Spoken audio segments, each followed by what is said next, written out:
could go right, who better to address some of the themes of this podcast than my next guest, Steven Pinker, who is the author most recently of Enlightenment Now, which spent many weeks on the bestseller list, which was a compendium of the data and trends that are showing all the ways in which at least the material conditions of human life, both in the United States and globally, from poverty to violence to life expectancy to war to political stability, on metric after metric after metric, all of these things have shown immense positive change over the past decades and continue to, even in a world where most people feel that the trajectory is in the other direction. Steven Pinker is currently a professor at Harvard University.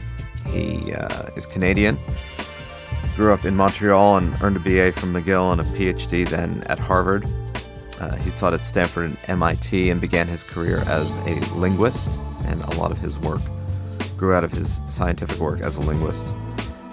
Before Enlightenment Now, he published an equally stirring book called The Better Angels of Our Nature, which was about the decline of violence. And in many ways, his current work, Enlightenment Now, is an expansion of and a continuation of the arguments made in The Better Angels of Our Nature. He's a two-time Pulitzer Prize finalist. He's a member of the National Academy of Sciences and is a frequent and urgent voice about the degree to which we need to attend to the data and the information that suggests that the world that we are living in is, at least in material terms, a much more stable, affluent, progressive world than the worlds that we used to live in, even if we are focused daily on all the things that are going wrong. So, let's have our conversation with Steven Pinker. So on this podcast, we've talked a lot about why messages of the world not going to hell in a handbasket seem to have considerably less traction in the world that we're living in than messages to the contrary. And talking today with somebody who has thought long, hard, and deeply about these issues, it'll be interesting to hear Steven Pinker's perspective on why we have come to this point and what we might do to emerge out of it. So, Steven, on this general question of why is news about the world pointing in a dystopian, dysfunctional, dyspeptic direction, why does that have more credibility? Why does that have more traction? Why does that sink into our collective conscious, both in the United States and globally, more than the evidence that you have studied and published and thought about and manifested for years? Why doesn't that rise to the top nearly as much as the other? A number of reasons. One of them is that we are psychologically attuned to the negative. There is a widespread cognitive bias called negativity bias, where we dread losses more than we anticipate and enjoy gains. We dwell on setbacks more than we savor successes. Probably an adaptation to the fact that so much more can go wrong than can go right in life. So, and the things that go wrong can do us a lot more harm than the things that go right can help us. So we're tuned to the negative, and that creates a niche for professional doomsayers to remind us of hazards that we may have overlooked. So part of it is that bad news capitalizes on this bias toward the negative. A second reason is that there's an asymmetry between the nature of most positive developments versus negative developments. And negative things can happen all at once in a big bang.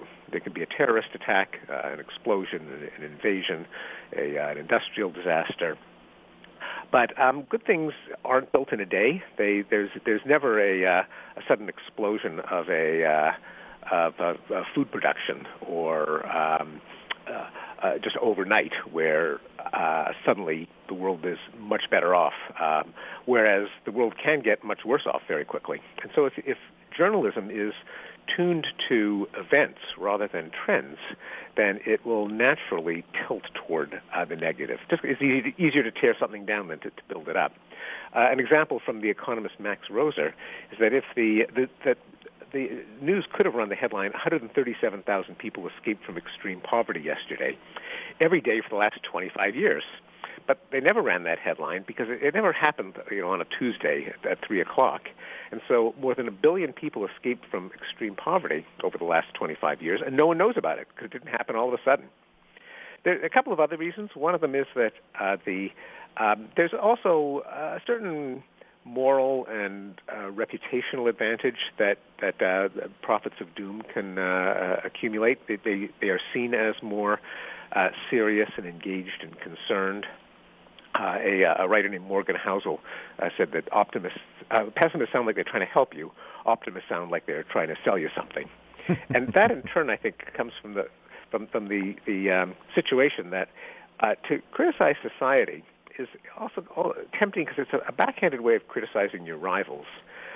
Society has a number of elites like academic, journalistic, religious, military, business, political. They're all kind of in competition as to who has the moral high ground. And to say that society is screwed up, it's doomed, it's a mess, is a kind of a way of saying that the other guys who are responsible for it are less concerned than you are. And this has been going on for centuries. Thomas Hobbes said that competition of praise inclineth to a reverence of antiquity, for men contend with the living, not with the dead. Right. Part of the explanation is that we become victims of our own success, and as we solve problems, we lower the bar as to what counts as a problem. We become less tolerant of human rights abuses in farther flung parts of the globe, which we may not have cared about a couple of decades ago. We are concerned about forms of suffering and discrimination that would have been just off the radar until recently. Just one example is a few years ago, Barack Obama gave a speech about the evils of bullying. Now, when I was a kid, bullying wasn't a problem. Bullying was part of childhood. But as our circle of empathy expands and we start to care about the well-being of children, then we expand our scope of what counts as a problem or an outrage. That's a good phrase. I haven't heard you use the circle of empathy. I mean, that's an interesting concept of sort of expanding expectations. Maybe we can pursue that a little more because there is this issue as well of, I've talked often about changing square footage of living space in the United States, so that a Levittown, which was the apex of a middle-class sense of accomplishment in the 1950s, those prefab middle-class subdivision houses, the first set of them, averaged 800, maybe 900 square feet at most. And now, of course, the average living space is 2,100, 2,500, depending on whether or not you discount McMansions. But you can't tell people, oh, your life is so much better than your grandparents, right? Because we don't live in that sort of comparative time frame. We live with our set expectations, right? People always remember their highest income and their lowest costs. They don't remember the reverse. So what do you do about expectation resetting in light of what may be great evidence that on every metric that you've looked at, human life, expansion, war, violence, poverty, security, you name it, things have gotten better, but people don't live in a kind of generationally comparative time. They only live in their set point now. So true. As Franklin Pierce Adams put it, the best explanation for the good old days is a bad memory. Right. And that's not just the memory of an individual, but our cultural and collective memory. And I think it is it's a shortcoming of typical punditry and commentary that there's an amnesia for even recent history. So with all of the economic strains that we're feeling now, and we obviously, there's no doubt that there are problems with the economy, but people forget that in the 70s there was double-digit inflation and double-digit unemployment, so-called misery index. They forget that there were people had to line up for gasoline, that there were fears that there wouldn't be enough fuel to heat homes through the winter. And those days of economic high anxiety are kind of erased, and the past is depicted in these golden hues as if it was a time of comfort and contentment. It really wasn't. So there has to be I think in intellectual life, in common conversation, in journalism, more of a emphasis on data and evidence, just the spread of numerate thinking, so that no one's allowed to use the word more or less, or better or worse, unless they can actually show that the data indicating that something has gotten better or worse. And a little more awareness of history. And by history, I don't mean Thucydides or the American Revolution, but just the 1980s, the 1970s, things that are within the lifetimes of some of the people listening, but that are relevant to claims that situation has gotten worse. It's interesting. I have a friend who's just come out with a book called Squeezed, Alyssa Cord, who I may talk to on this as well, and she talks about professions like journalism and academia that used to be sort of solidly in the middle class. A lot of people in those, either because of the cost of health care or the cost of child care or the difficulty of obtaining it or the spread of adjuncts within academia, you name it, have become much more tenuous economically in the face of certain service necessities becoming more expensive. I mean, you and I have talked about, it's certainly true that most of life's material necessities are less expensive. Families spend less on food than they did in 1950, you name it. But things like healthcare, which is a service provision, right, which we have a very complicated system with, and childcare, those are challenging. So what does one say? You can come at someone like that and say, well, look, on all these metrics, your life is quote unquote better.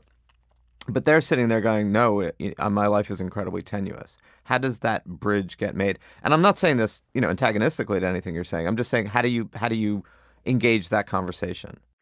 Yeah, it may be that some professions are more tenuous than they used to be, and we have to think about at one level, we just got to think about the costs and benefits of say in journalism, of the fact that being a journalist is a more tenuous occupation, but by certain criteria, a lot more people are journalists. I mean, if you consider the amount of editorial commentary that we get on blogs, a lot of it very high in quality.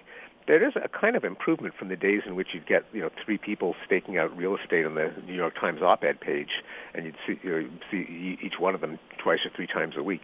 The universe of discourse is much bigger, and that's bound to make the employment prospects of any one of them more tenuous, because not all of them are going to get full-time salaries. In terms of the individuals, there is some, because of the long-term trends, like kind of the gigification of the economy, more contract workers, and the information economy, which kind of opens up the arena to many more participants. There are changes that we haven't yet dealt with and that we really should deal with. I mean, in the U.S., so many social services are provided by employers. We've got a perverse welfare state where corporations and employers provide social benefits like retirement and health care. The fact that is less viable for so many professions probably means that the government is going to step in, as it should step in the way it has in Europe. It's not an expansion of the welfare state. It's just getting corporations off the hook for being providers of social welfare. That isn't answering your question of what you tell those individuals, but there I don't have a clear answer, although probably data on how many hours you actually have free, what are the actual goods in your life as opposed to dollars in your paycheck would perhaps ease some of the pain. As you mentioned, the fact that people are living in larger quarters and in more desirable areas. Many of the places that people live in and enjoy today, even if they pay high rents, would have been unlivable in the 1970s in the era of high crime and urban rot. We've got to appreciate the positive parts of the package as well as the negative and try to mitigate the negative parts.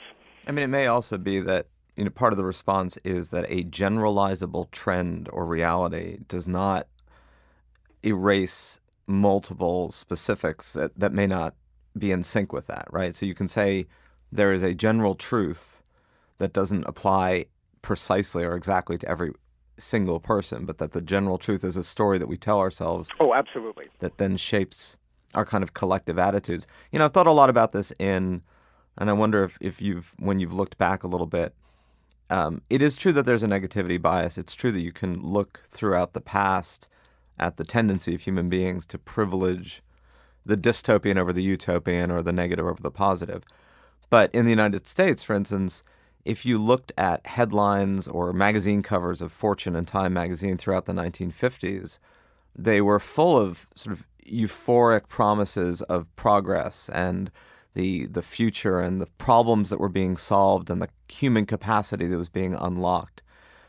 I mean, do you think these things are just cyclical? Is there something that gives rise to that versus this? Yeah, it's a good question, and it's a real demonstrable trend. I reproduce a graph in Enlightenment Now showing that an automated analysis of the tone of the news in the New York Times and in other publications has been downward since the 1940s. There are ups and downs, as you say. There's some cyclicity, but that cyclicity is actually superimposed over a general downward trend. Now, and again, it's not that objectively there are more bad things to write about, but there is a change in the standards of commentary and journalism. And yeah, I can even remember as a child the kind of technologically driven optimism and optimism about a world order embodied in the United Nations and its agencies like UNICEF. That there was a certain amount of optimism that was shattered by Vietnam, by Watergate, by stagflation. Starting in the 70s, there was a real downturn in public expectations. Obviously, we don't want to just put a smile on people's faces. We don't want people to be oblivious to problems. But on the other hand, if there is an across-the-board cynicism, then that disempowers people from thinking that the current problems can be solved or at least mitigated. Yeah, and certainly in Europe, they have their own generational shift of the euphoria of 1989 and the Berlin Wall coming down and then the formation of the EU in 91, 92 was really this period that if you talk to a lot of people in Western, Central Europe, England, there was a conviction of the future was sort of unfolding in this promised fashion of everybody was going to come together and prosperity was going to be increased. And within really a generation, right, that turned, if not completely, substantially. Yes, although we want to drill down into the demographics to see if it's really a generational change or if instead it's actually the people who are felt kind of left behind by these changes that have mounted a counterattack, that there was kind of nostalgia for some of the illusory stability before 1989 among the older and whiter and more rural generations. And that seems to be a bigger driver of European populism than the younger generation. I mean, the younger people tend to be more favorable to the EU in many European countries. That was certainly true in the Brexit vote in the UK, right? I mean, the demographic divide between those who voted to remain and those who voted to leave was incredible in terms of massive percentages of people in their 20s and early 30s voted to stay, and massive numbers of people over 50 or 55 voted to leave. True of support for Trump in the United States as well. But you're right, it's not clear how to kind of fuse a kind of emotional and moral and spiritual energy with the real advances that are taking place. And it takes, I think, a skilled politician, communicator, leader to generate that kind of excitement, of animal spirits behind something that seems a little nerdy, like reducing extreme poverty worldwide or reducing infant mortality. Bill Gates has tried, but he is, I think by his own admission, kind of a number cruncher, an effective altruist, sort of a calculating do-gooder. How to get a kind of Mother Teresa figure or someone who can generate that kind of excitement is an ongoing challenge. There are some who have done it. Barack Obama and Emmanuel Macron and Justin Trudeau have infused some charisma into these kind of centrist, meliorist agendas. And we probably need more of that. It's an interesting question. I was going to ask you, actually, for a moment, if you don't mind, how you sort of evolved into this stage of your career work, right? Because you began very much as a scientist, as a linguist, that was what you did most of your work on for many, many years. So what was your pathway into? Yeah, I studied for many years. I studied irregular verbs, and it was kind of data driven. I wrote a book on human nature called The Blank Slate, and I, in talking about what I argued was a real fact about the human condition, namely that we are products of evolution, that we did evolve with some rather nasty traits like a desire for revenge and a desire for dominance, cognitive illusions that make us fool ourselves as to how noble and righteous we are. Does that imply, as many people fear, a kind of fatalistic view of the human condition, that there's no hope for reform and improvement? Human nature is rotten to the core, and so we've just got to accept it. And for a long time, that's kind of motivated a conservative worldview, namely any hope for reform is naive. And I fended that off in The Blank Slate, noting that human nature includes a number of components together with the nasty bits. We have a sense of empathy, a circle of empathy that is elastic, that can be expanded. That's a concept that I borrowed from the philosopher Peter Singer from his book The Expanding Circle. We have a capacity for self-control, so we don't act on our vengeful impulses. We have language so that we can pool our expertise. And I noted just a couple of examples where the conditions really had improved. So you can't have a debate as to whether change is possible or not, because a simple glance at history tells you that change is possible. We abolished slavery. The Soviet Empire fell. And I cited one empirical trend that I had stumbled across, namely that the British homicide rate had fallen by a factor of about 50 since the Middle Ages, a fact that very few people are aware of.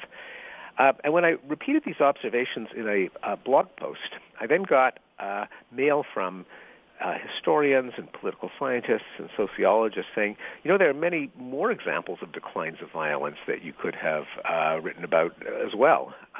That war deaths had been in free fall since the 1940s. That it wasn't just England where murder rates had fallen, but every European country. That rates of child abuse were down, rates of domestic violence were down. And it was all these data that kind of pushed me away from a somewhat dark view that I had in The Blank Slate of human nature, and realized that the upside is bigger than most people appreciate. And then Enlightenment Now came about when I had a similar epiphany, when I came across data showing that it wasn't just violence that had been in decline globally, but also poverty and hunger and disease and illiteracy, and that there was a bigger story driven by data, not by optimism in the sense of seeing the glass as half full, but just being aware of certain facts that the vast majority of people are unaware of.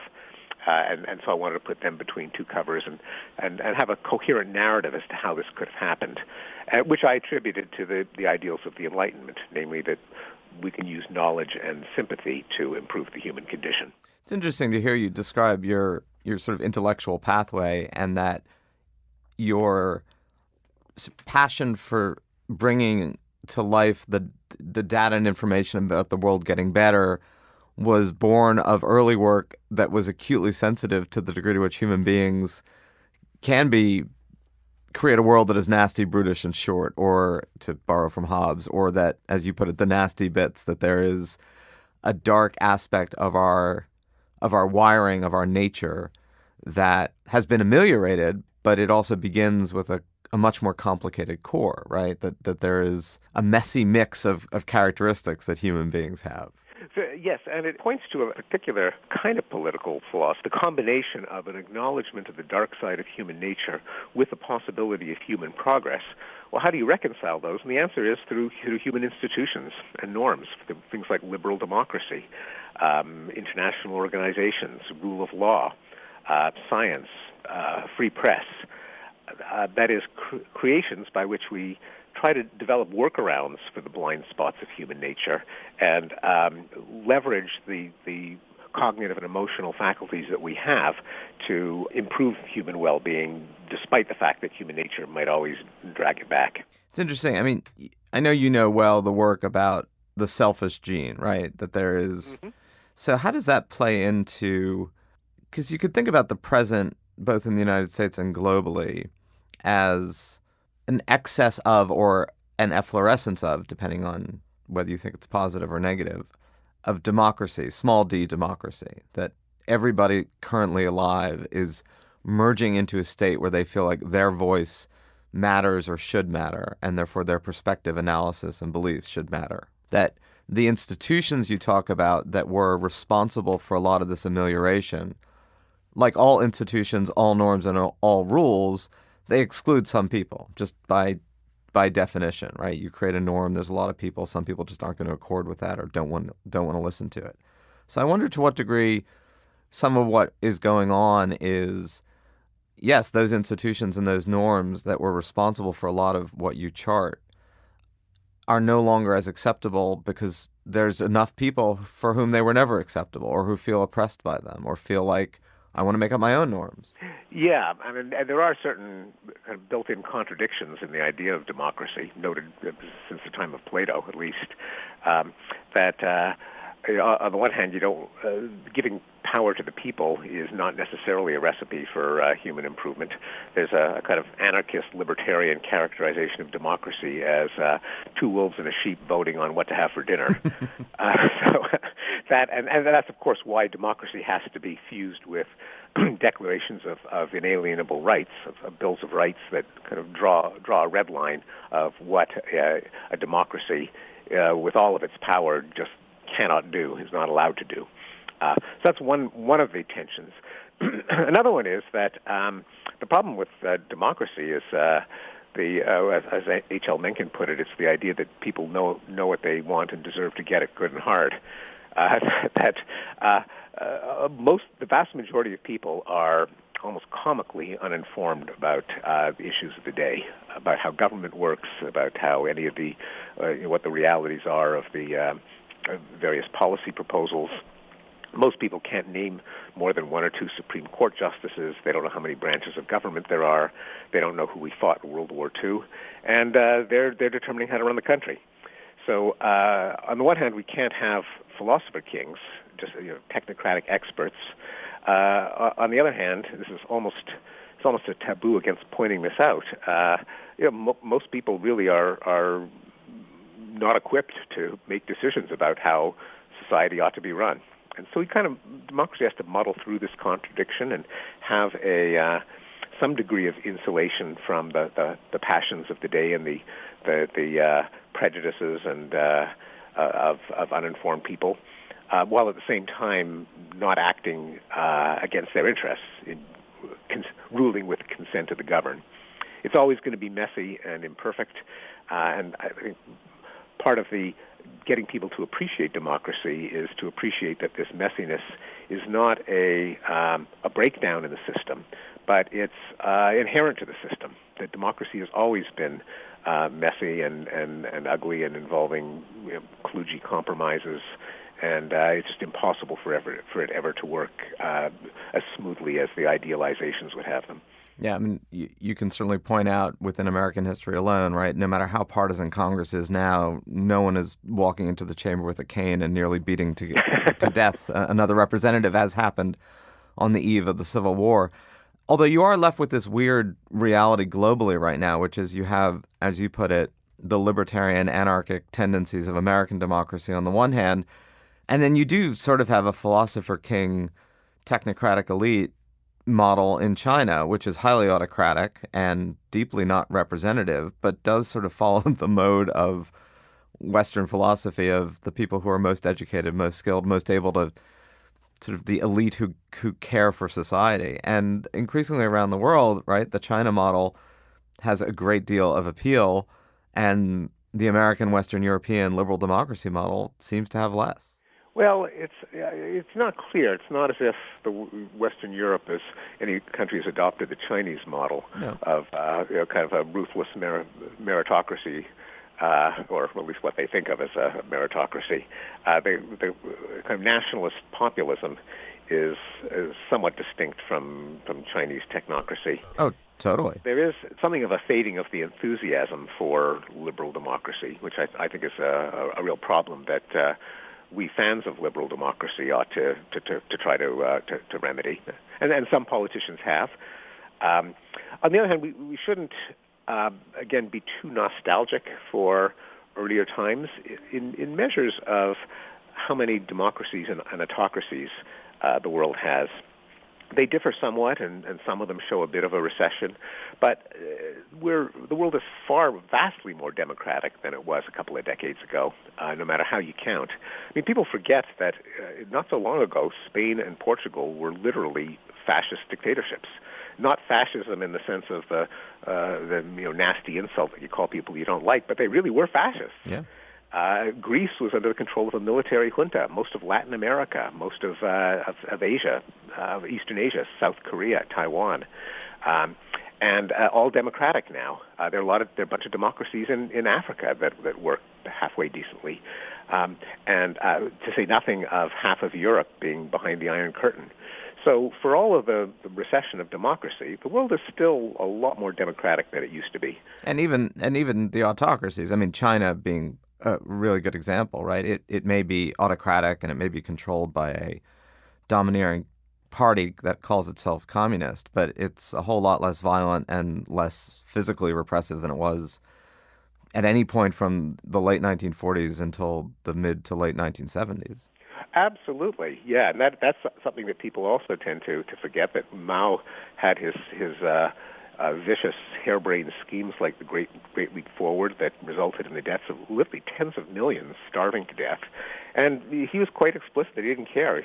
China's such a big country, we can afford to lose millions of people. What difference does it make? For all its brutality, the current Chinese regime does consider the well-being of its people as on its list, economic well-being. And, of course, they've embraced some Enlightenment institutions like markets. So it's clearly not nowhere near a democracy, a liberal democracy, but there is more concern with the well-being of citizens than in just a few decades ago. And I'm wondering again about this sort of disjuncture between individual experience and collective information, or between anecdotes and data. And think about the incredibly heated, deeply problematic issue of police violence in the United States, particularly toward African Americans.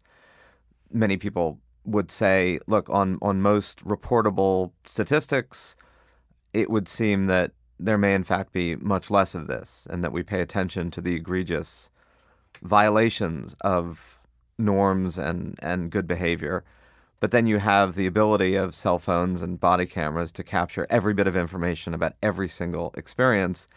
And back to your point of no one reports that 137,000 people were pulled out of poverty or starvation. Nobody says, there were 27,000 police-civilian interactions yesterday, and none of them resulted in a civil rights infraction. Right. No, I think there is, I think, a kind of journalistic malpractice in the reporting of police shootings. First of all, as you point out, they're almost certainly in decline, although they're not accurate counts.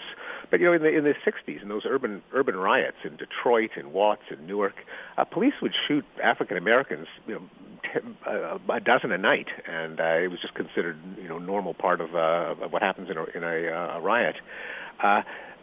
The fact that the crime rate is down so dramatically almost guarantees that violent encounters with the police are down. And as a number of analyses have shown, it's not clear that there's any racial bias in police shootings other than the fact that many minority neighborhoods have higher rates of crime in the first place. But if holding constant the number of encounters of different races, there's very little evidence that there is a racial effect. American police shoot too many people, that's for sure. But it doesn't seem to be a racial issue. And the fact that has been submerged in a lot of the coverage, so I suspect most people think that police shootings have increased and that they disproportionately target minority men, has led to a kind of retreat of policing that may be part of the explanation for why, after falling for 22 years, the homicide rate has increased in each of the last 2 years. Exactly when the publicity about the Ferguson shootings became common knowledge. So we may have had actually an increase in the number of African Americans being victims of violent death because of an incomplete reaction to the phenomenon of police shootings. But so all this is not to say that obviously we should be oblivious to the fact that police shoot far too many people of all races, but that a little bit more numeracy in reporting and a little bit more history could change the picture in a way that might result in lives being saved. Or one could do a better job sort of framing the problem, which is a different way of saying what you just said, insofar as one could say, look, any racially motivated police brutality that is either excused or systemic in local areas is unacceptable in a society that calls itself, liberal, open, and democratic. But we still can note that we have, over time, reduced or at least tried to limit the scope of that and have it become increasingly less acceptable. A lot of people will argue with that. I know this is a highly charged topic about, what does one feel about the current administration and whether or not these things are apologized or not. And obviously, our society, like many societies, deals with generations of racial divide and long-standing issues from slavery onward. But you could, as you say, put these things in a context of both numeracy and change over time while simultaneously having zero acceptance for any of it in the present. Absolutely. I mean, there's just no question that American police shoot too many people. But one has to diagnose the problem accurately in order to address it. And as you say, the fact that it is now a subject of moral concern is itself an advance. There's no question that it's a good thing that we're worrying about this problem right. now. I mean, in our own history, back to the euphoria of the 1950s that we had solved everything. At some point in the early 1960s, a bunch of people woke up and went, wow, there's still a lot of poor people in the United States. Hence the war on poverty and Johnson's Great Society programs. And whether those failed or not, it was a collective awareness of that this kind of dream of middle-class prosperity was not extending to as many people as it should in an affluent society. And I think the hope of a lot of people today is to say, look, yes, we've made great progress on a wide swath of issues that have challenged human beings from time immemorial. But insofar as that envelope, whether it's a circle of empathy or a circle of affluence, doesn't include all of us or nearly all of us, that means that whatever work we have to do is presumably incomplete. Absolutely. But the flip side of that, though, is that we have to acknowledge the successes that have taken place. And in fact, the poverty rate after government taxes and transfers has fallen dramatically since the 1960s. Now, this is not a denial of the problem of poverty. Quite the contrary. It's an acknowledgement of how we can attack it. The vast consensus among American conservatives is that the war on poverty was an abject failure. It made everything worse. It's a lesson that we should not have government trying to solve problems of poverty. And that just is factually false. There was a lot that went wrong with the war on poverty, but by and large, expansion of Social Security, of earned income tax credit, of a number of other programs have been successes. And the fact that no one is willing to point out that it's a success opens the field to the hardest right of the right, saying that the government should just get out of the business of worrying about poverty. So acknowledging the progress that we've made, I think, is essential to continuing the progress. Interesting. There is, as we finish up, some recent work that as unions have decreased in strength and numbers in the United States, municipalities, by raising minimum wages, have begun to sort of take the place of collective, if not collective bargaining, then sort of collective efforts to make sure that these moves continue. So it's just one way in which government, whether local, state, or federal, can continue to play some sort of constructive role, at least in so far as we can see. So I am sure you will continue to have these debates and these arguments. Clearly, you've touched a good chord. In the world that we're living in right now, trying to point out the ways in which, on multiple levels, the human condition has improved materially and otherwise is, oddly enough, a discordant note, right? It used to be that saying, hey, wait a minute, look at all the problems was the discordant note. Today, saying, hey, wait a minute, look at all the, if not successes, then the trends that are heading in the direction we would all want them to. Somehow that strikes a sour note. In fact, you and I have talked about, it's incredible how many people get really angry when you say, look, we have lots of problems, but we've also done a huge amount collectively to address those problems. And, that is indicative of the world that we are in. But I do hope that your voice does not remain a lone voice crying in the wilderness. You've got the hair for it, at least. At the very least. So I'm sure we will keep hearing from you, and I hope that we do keep hearing from you. Thank you. Thanks for joining me today.